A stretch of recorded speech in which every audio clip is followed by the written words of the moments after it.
Bueno, buenos días, profesor. Mi nombre es Ángel Jesús Rosales, estudiante de la carrera de Ingeniería Electrónica en Computación. Esta vez voy a hablar acerca de la relación de la ética con las ciencias humanas y sociales y humanas. A continuación vamos a definir lo que es la ética. La ética se define como, en base a los datos dados por la Enciclopedia Británica, es la disciplina filosófica que estudia el comportamiento humano en relación a las nociones del bien y el mal, los preceptos morales, el deber, la felicidad y el bienestar común. De esta manera, la ética como tal se relaciona directamente con las disciplinas profesionales. Se relaciona con todas las ciencias, tanto sociales como naturales. Por un lado tenemos las sociales, en este caso tenemos la ética relacionada con la psicología, con la sociología, con la política y con los medios, con la comunicación social, con el comunicador social. Por un lado tenemos la ética relacionada con la psicología. La ética de un psicólogo debe ser basada principalmente en asegurar el bienestar y la dignidad de los pacientes. ¿Okay? Ese es el principal modelo ético que debe tener un psicólogo. Por otro lado, tenemos la sociología. Tomando en cuenta que la sociología estudia los acontecimientos sociales y todo el fenómeno social, la ética en un sociólogo debe ser promoviendo el respeto y la justicia social en el estudio de la sociedad. Por otro lado, tenemos la política. Dentro del área de la política, un personal político es aquel personal encargado de una institución o de un país en general. De esta manera, el político siempre tiene que actuar promoviendo el bien común y la justicia. Y por último, tenemos la ética y la comunicación social. La ética y la comunicación social se refiere principalmente a los principios de la práctica. Es decir, un comunicador social lo que da a entender siempre es un mensaje, lo que va a transmitir es un mensaje. Por esto que este mensaje, su principal ética es transmitir este mensaje asegurando la veracidad, la imparcialidad y el respeto por la audiencia. Por otro lado, tenemos la relación ética con otras ciencias. Tres ciencias importantes que tenemos que destacar. La ética relacionada con el derecho, con la ética y con la ingeniería. Bueno, la ética relacionada con el derecho, un abogado tiene principal función demostrar la inocencia de un acusado. De esta manera, la ética de un abogado siempre se debe ser asegurando la justicia, la equidad y el respeto por los derechos humanos. Por otro lado tenemos la ética y la economía. La economía como tal se basa en realizar prácticas de manera beneficiosas económicamente. Es por eso que el principal punto que debe tener un economista es promover prácticas justas y responsables que beneficien a la sociedad en conjunto. Es decir, que estas prácticas económicas lleguen a todo el mundo y beneficien económicamente a todo el mundo basado en un punto ético. Por otro tenemos la ética relacionada con la ingeniería. La ética relacionada con la ingeniería, un ingeniero lo que desempeña la función es resolver problemas de manera eficiente para beneficiar a una población o a la sociedad en particular. Es por eso que la ética del ingeniero se enfoca en la responsabilidad de los ingenieros en diseñar y construir modelos sostenibles o soluciones seguras que puedan ser beneficiosas para la sociedad. Por otro lado tenemos la deontología y las fundamentaciones deontológicas. ¿Qué es la deontología? La deontología no es nada más que una rama de la ética, el cual estudia el comportamiento humano basado en sus deberes en el ámbito profesional o personal. Es por eso que esta misma rama tiene fundamentaciones deontológicas, es decir, normas de ética, código de ética, normativas profesionales, deberes y derechos en el ámbito profesional.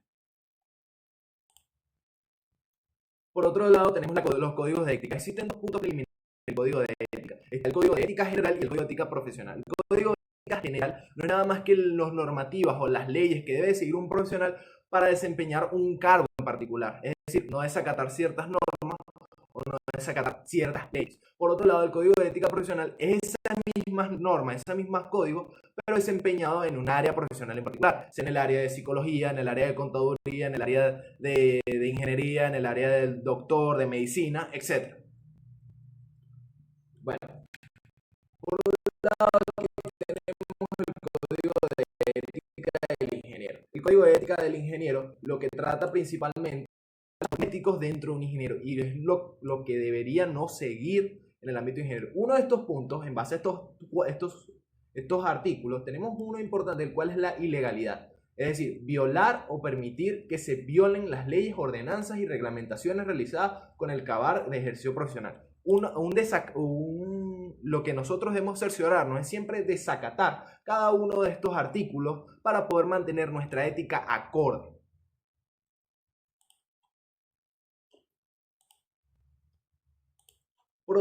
Por otro lado, tenemos los tipos de normas. Existen 4 tipos de normas: la norma moral, la norma jurídica, la norma deontológica y la norma social. La norma moral es aquella norma que rige nuestro comportamiento de manera inicial. Cuando nosotros somos educados de manera de casa, desarrollamos ciertas normas morales, las cuales siempre vamos a seguir incluso sin darnos cuenta, porque está impregnado en nuestro comportamiento.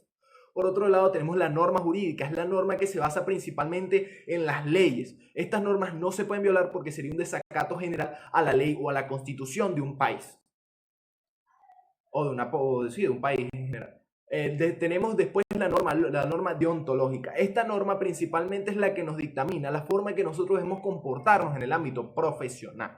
Cómo debe ser nuestro comportamiento, qué normativas, qué leyes debemos seguir, base al desempeño de todas las de lo que nos corresponde en el ámbito profesional. Por otro lado, tenemos la norma social. La norma social no es nada más que esa norma, el conjunto de leyes y normas que componen una sociedad que está bien vista. Por otro lado, tenemos las normativas y las leyes del ámbito profesional.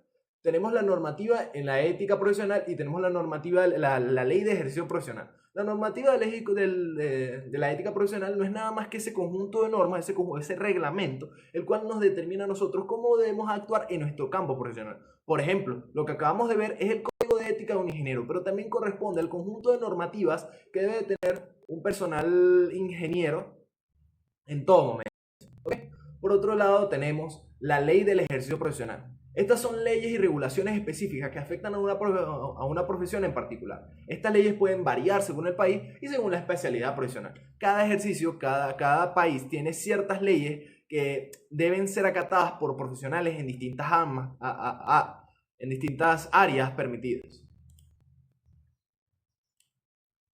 Por otro lado, tenemos 2 puntos importantes. Saliendo de los fundamentos ontológicos, vamos a la responsabilidad social de los profesionales. ¿Qué uno debe de tomar en cuenta cuando uno es profesional? ¿Cuál es nuestra responsabilidad? La responsabilidad social es una responsabilidad compartida por todos en la organización, incluyendo los profesionales que colaboran en ella. Es decir, la responsabilidad social es aquella responsabilidad, ¿vale? La redundancia que uno tiene en una organización para cumplir a la sociedad. ¿Okay? Entre estos puntos tenemos el conjunto de conocimientos y capacidades especializados, es decir, los profesionales se basan en el conocimiento y habilidades especializadas orientados a resolver problemas reales. Cada empresa tiene que llevar a resolver problemas reales. Por otro lado, tenemos la formación profesional específica. Cada persona que desempeña una de estas funciones debe tener una formación profesional específica y clara. Por otro lado, tenemos la autonomía y el control. Los profesionales tienen autonomía sobre su trabajo y deben cumplir con ciertos deberes hacia la sociedad. Es decir, cada profesional tiene el derecho principal de hacer su trabajo como mejor le plazca.